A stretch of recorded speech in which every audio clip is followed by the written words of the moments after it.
Сөмкеміздің екі жағын бекітіп тіктік. Енді замогын орналастыратын боламыз. Ол үшін дәл қақ ортасынан белгілеп аламыз, екі жақтан теңдей болып.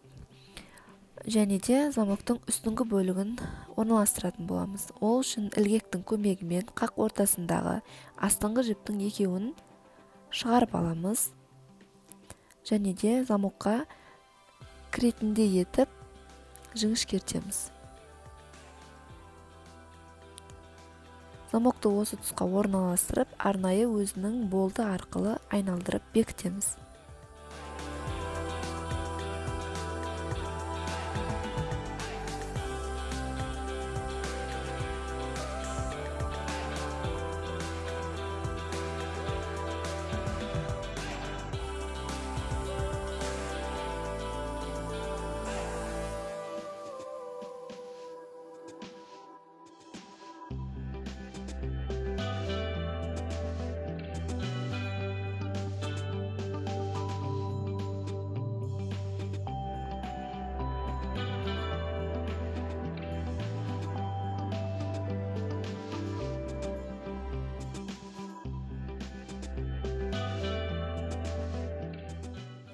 Замоктың астыңғы бөлігін сөмкеге бекіту үшін шамамен ұзындығы 15 см болатын екі жіп қажет. Осы екі жіпті қиып алып, замоктың астыңғы теміріне бекітеміз.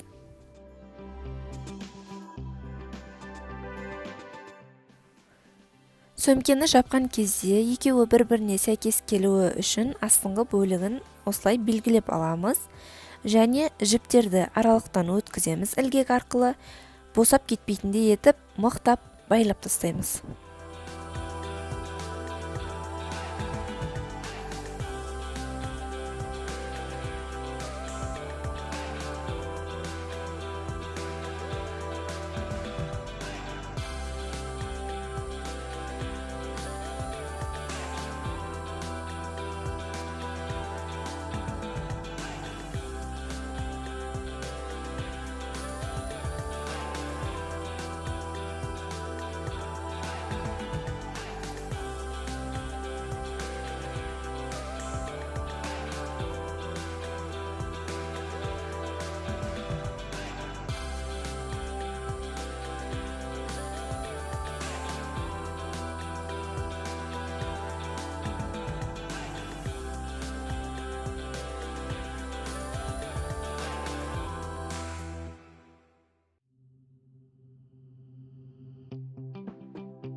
Үстіңгі және астыңғы жіпті де осылай мықтап байлап, артық қалған бөліктерін тоқылған мамық қатарлардың арасынан бүлінбестей етіп өткіземіз.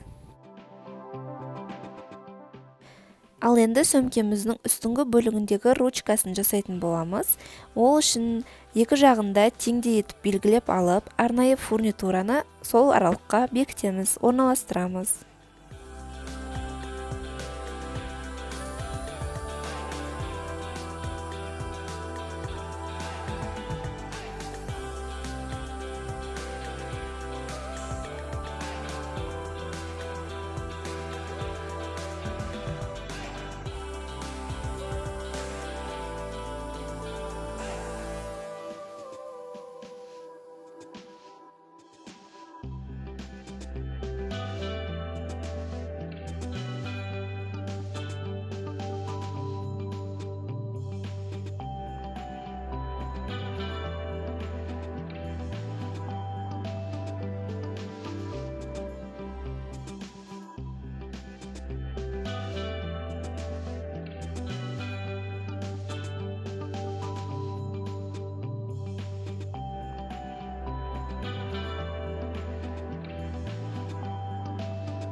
Сөмкеміздің ручкасын тоқу үшін алдымен 20 қатар ілгек іліп тоқып, оны өлшеп аламыз.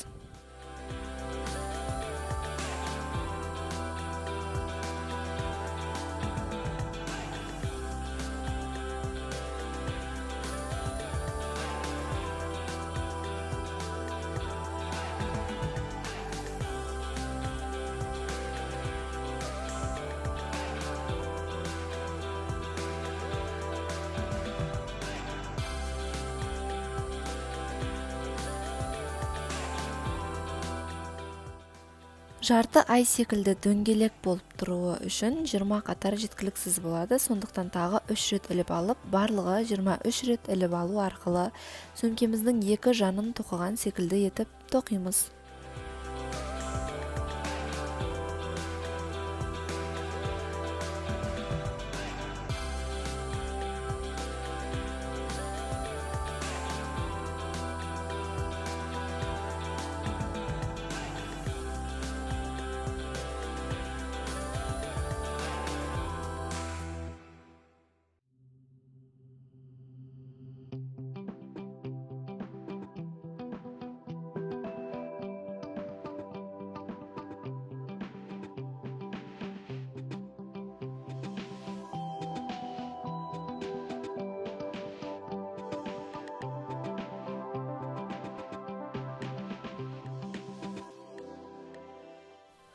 Видеода көрсетілгендей етіп 6 қатар тоқимыз.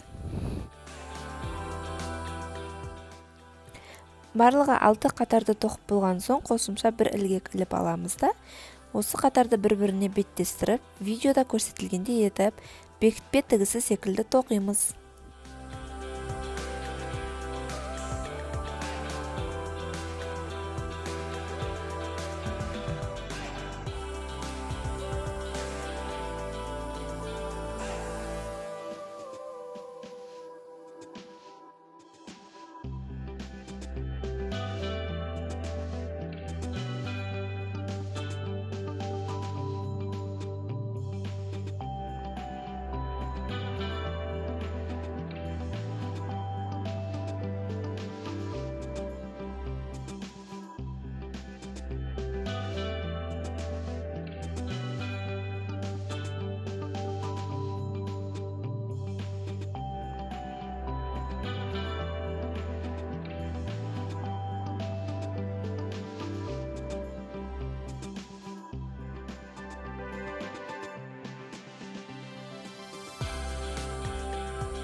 Дайын болған сөмкеміздің ручкасын осы фурнитураның ашылатын бөлігінен өткізіп орналастырамыз.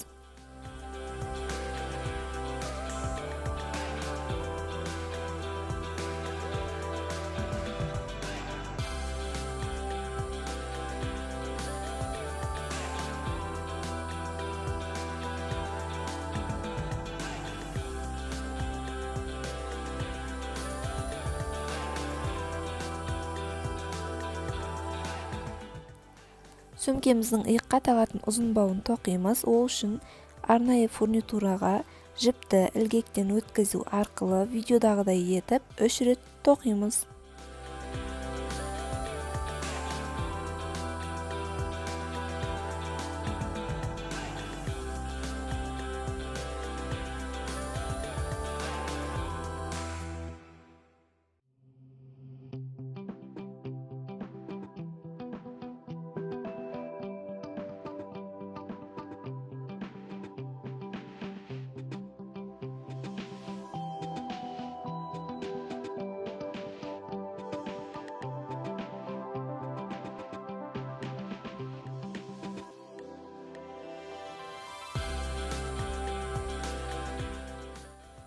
Ал енді негізгі жіпті осы ілгектің бойындағы 3 жіптен барлығын бірден өткізіп аламыз, және де сол аралықтан жіпті қолмен шығару арқылы ілгекке іле отырып, осылай қайталап 100 см етіп тоқимыз.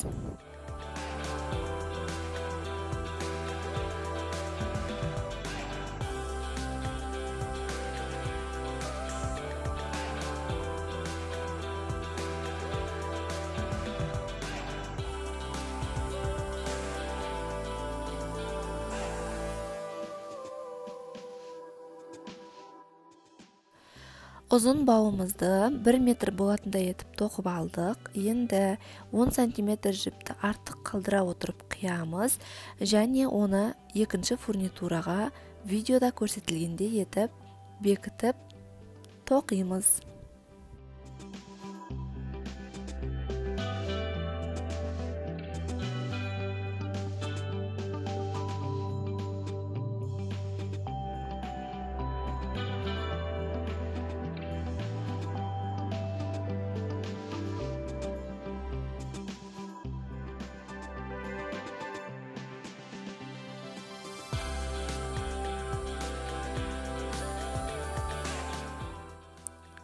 Осындай артық қалған жіптің бөлігін инеден өткізіп, тоқылған бөліктердің арасынан сөгіліп кетпесі үшін мықтап өткізіп тастаймыз.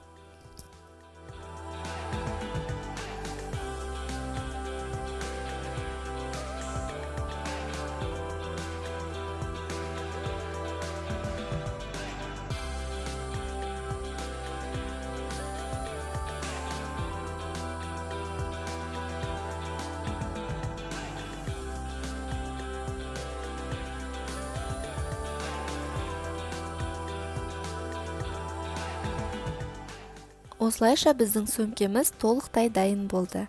Назарларыңызға рахмет.